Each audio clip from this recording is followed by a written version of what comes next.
we can go right ahead and talk about one of my favorite players in the NBA. I'm a very huge fan, very big fan of Scottie Barnes. He was on my fantasy team for basketball. He was demon, and a demon in a good way. Like he was putting up stats after stats after stats. It was amazing. It was beautiful, and he was one of the biggest reasons why my team was really good in fantasy because he was one of those sleeper picks, and I picked him up, and I am so glad that I did because that was and it was unfortunate because that league that I was in, it ultimately ended up we ultimately ended up not taking it as seriously as we were in the beginning. I think it was like 10-1 at one point. Like I was on fire in that league, and he was one of the biggest reasons, and rightfully so. Scottie Barnes, he led the Raptors like before he got injured. Unfortunately, before he got injured, he was leading the Raptors in every single statistical category that there is: points, rebounds, assists, steals. What other stats? Blocks. I don't know if he was leading in turnovers, but all of the good stats he was leading the Raptors in. It was great. He was a great player. He is a great player and is definitely going to be the face of the Raptors. And especially after this new contract that he signed, if my phone can load. I don't want to look at a Charmin Ultra Soft commercial. Thank you. All right. So the Raptors, they fully committed on Scottie Barnes. They signed him to a 5-year contract extension, which would be worth up to $270 million. This, again, effectively makes him the most paid Toronto Raptor in the franchise's history, which is again, it's very, very impressive that someone so young is already going to be making this much money. He would be guaranteed $225 million as part of his deal, and that would rise to $270 million if he were to be named an All-NBA or an All-Defensive team. And he's already made an all-star team, so one of those outcomes is, it's entirely possible. And I was screaming it from the mountaintops when I wanted Scottie Barnes to be on the all-star team. I was screaming it from the mountaintops. He deserved it. He's been the best player on the Raptors. Well, the Raptors, they aren't in the biggest market and things like that. He deserved to be in the All-Star game, like without a doubt. And I wish he should have been a starter. He should have been on the starting lineup, but I digress. So again, he averaged for the season, he averaged 19 points, almost 20 points, 8 rebounds, and 6 assists for Toronto last season. And unfortunately, the team went 25-57. But this is a good thing. This is this is the time where it's expected for them to lose. And the fact that they have somebody this talented on a losing roster it's great. It's good news because this means that the Raptors, they're able to build around a player, this talented. And that's really like their goal. They're going to build around Scottie Barnes. And since they are a losing team, they'll have higher slots in the draft.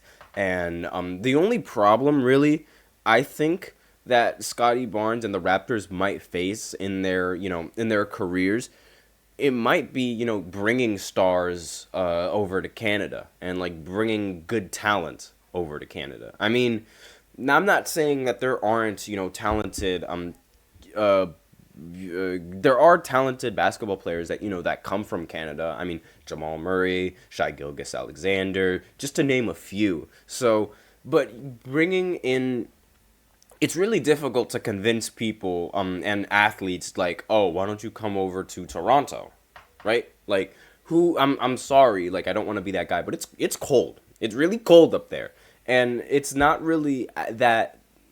How do I say? I'm not even gonna make any kind of statement on that. But it might not be pleasing to a lot of people like just how cold it gets. And it's not as easy as encouraging people to come to Los Angeles or to come to Miami, because there's beaches there, it's good lifestyle, like there's a lot of fun that's going on over there, like, as and it's really difficult to it's a lot easier to convince people to go over to places that have those kind of environments, more so than it is to, like, for Toronto or like for other places. And not to mention the marketing like from the Raptors, it's not really that it's not that popular. Like, the last time that the Raptors were really, really popular was when Kawhi Leonard was on the roster, and after that, they haven't really gotten that good coverage. Now,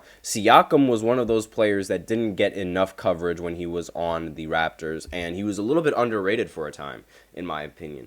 And now he's getting more recognition for being on the Pacers, and it might be because the team isn't as good as it's been previously, because even before Kawhi, there was Kyle Lowry and DeMar DeRozan, and they were pretty popular during the especially in 2017, when DeMar was having that MVP caliber season. So,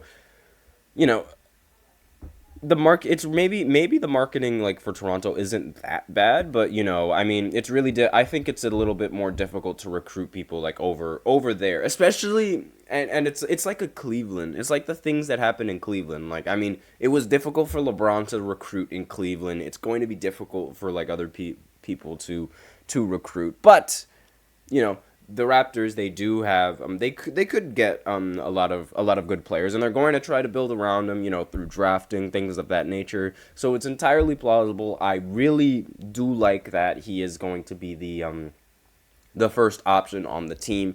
He 100% deserves it, and the contract, he definitely deserves it. I mean, leading your entire team in every single statistical category, from points, rebounds, assists, steals, blocks, and all of them, that's like Wilt Chamberlain good. I mean, Wilt has done that before in several other games and in several seasons, I'm pretty sure. And I mean, that's also a LeBron type of stat line, where it's really difficult. It's incredibly difficult to lead your team in every single statistical category. Granted, his team wasn't that good, but it still takes a rare talent to be able to do that.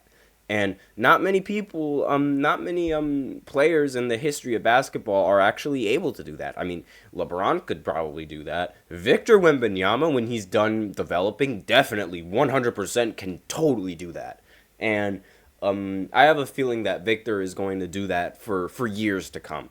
But yes, I think this is a great deal for the Raptors, and they already have their eyes set on a star. The difficult part's out of the way. Like, I'm trying to find that number one option. That's always the most difficult part. They got that out of the way. Now they have to get through step 2 and recruiting other players, or getting other players to help Scottie Barnes in their goal to try and win another championship. So that is all I have for you guys on this second segment. So now I will go ahead and go into the third segment, where we are, it's a crisis in New York. An absolute crisis. OG Anunoby has declined his player option, so I'm just going to talk a little bit about that in the third segment. And cry, yell, scream, throw up, all those emotions are going to happen on the podcast. So be sure to tune in right after this short break. Looking for your daily fix of sports talk without having to pay for it? GSMC Sports Network is available on YouTube. Just search GSMC Sports Network. Get your fix of daily sports talk shows on YouTube, absolutely free. NFL, college football, NBA, MLB, MMA, UFC, fantasy football, and so much more.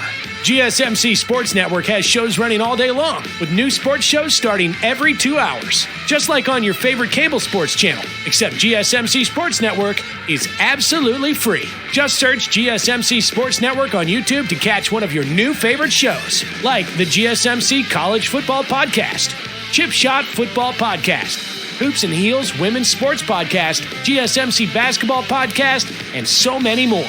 Check it out for yourself. GSMC Sports Network, now available on YouTube absolutely free. Search GSMC Sports Network on YouTube right now.